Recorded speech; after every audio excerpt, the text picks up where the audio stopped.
connaissez peut-être ces plateformes de livraison de repas à domicile, hein, ça vous parle a priori. Elisabeth, ces applications, elles s'appellent Deliveroo ou encore Foodora, voilà, ça vous revient. Elles connaissent des débuts de conflits sociaux déjà.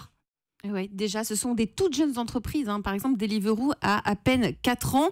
Et l'entreprise, c'est une entreprise britannique, a déjà annoncé en 2016 une croissance de 650%.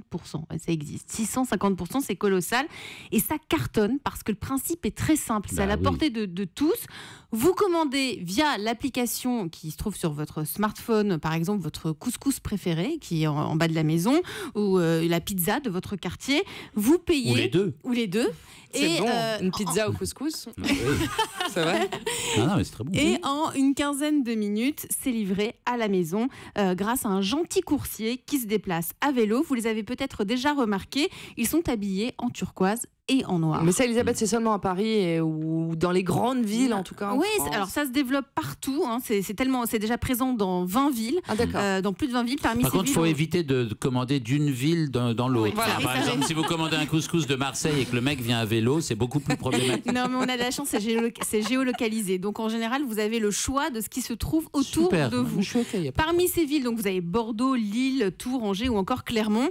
Et en fait, c'est exactement comme avec les VTC. Vous savez, les chauffeurs de voitures. On pensait au début que ça allait concerner les bourgeois des quartiers riches. Pas du tout, pas du tout. Ça s'est largement démocratisé. Le business des livraisons de repas à domicile, c'est pareil. Ça explose. Ça crée de l'emploi parce qu'il y a de plus en plus de coursiers. Et les restaurateurs... ça paraît très beau sur le papier. Là, je vous décris un monde un peu idéal. Les restaurateurs sont ravis parce que leurs revenus ont augmenté grâce à l'afflux de commandes. Mais là, vous nous parliez de conflit social, Elisabeth. De quoi se plaignent les coursiers? Alors là, on rentre dans le dur parce que jusqu'à présent, les livreurs qui avaient été embauchés avant août 2016, donc avant août de l'année dernière, étaient payés 7 € de l'heure. Et en fonction de leur ancienneté, Deliveroo ajoutait 2, 3 ou 4 € à la course. Donc, ce qui revenait à une rémunération assez confortable. Aujourd'hui, ça représentait un petit boulot, un complément. C'était assez chouette pour les étudiants. C'était un boulot complet. C'est hyper dur. Très difficile. Vraiment dur. Et puis c'est dangereux parce qu'ils grillent souvent les feux parce qu'ils ont justement un rythme effréné. Donc une pression. On va mettre en danger. Ça pourrait être un bon slogan. Il grille, vous graillez. Donc aujourd'hui... Oui, c'est pas mal. Pas voir, Aujourd'hui, c'est 5,75 € la course. C'est près de 20 à 30% de moins et pour en termes de chiffre d'affaires. Et c'est vraiment beaucoup. Il faut savoir que la plupart de ces coursiers sont indépendants. Ils travaillent avec le statut d'auto-entrepreneur. Donc là aussi, c'est limite parce qu'il n'y a aucun engagement vis-à-vis du coursier.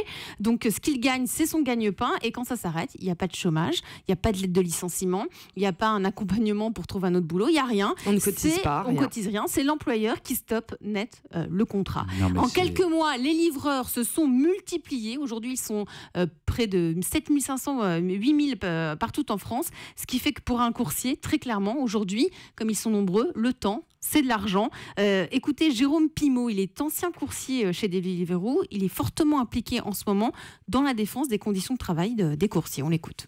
Voilà, moi quand j'ai commencé à bosser pour Deliveroo, je gagnais à peu près 500-600 € par semaine. Maintenant, j'en gagnerais 300-400. Vu que le temps c'est de l'argent pour les coursiers, seul le temps où on roulera sera payé. Le temps d'attente ne sera plus payé. Donc ça sera de l'astreinte gratuite. La journée d'un coursier, c'est beaucoup de route, c'est beaucoup de pression par rapport au danger, c'est beaucoup de pression par rapport au chronomètre. Donc évidemment qu'on est motivé à aller vite et sans forcément prendre en compte les risques.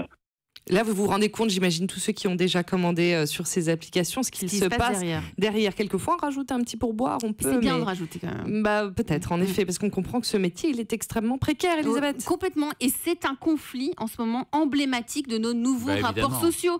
Si l'entreprise a modifié le mode de rémunération, c'est pas pour rien. C'est aussi parce que la concurrence devient féroce. Je vous le disais tout à l'heure, il y a de plus en plus de sociétés de livraison, donc de plus en plus de coursiers. Et pour conserver la rentabilité de l'entreprise, il faut serrer. Tout simplement, voilà. Non, mais c'est vrai que c'est vraiment le développer. moment de se demander si on autorise des gens qui n'ont rien fait d'autre que d'inventer des applications à se nourrir du travail précaire et de la misère quotidienne de plein de gens, tout simplement.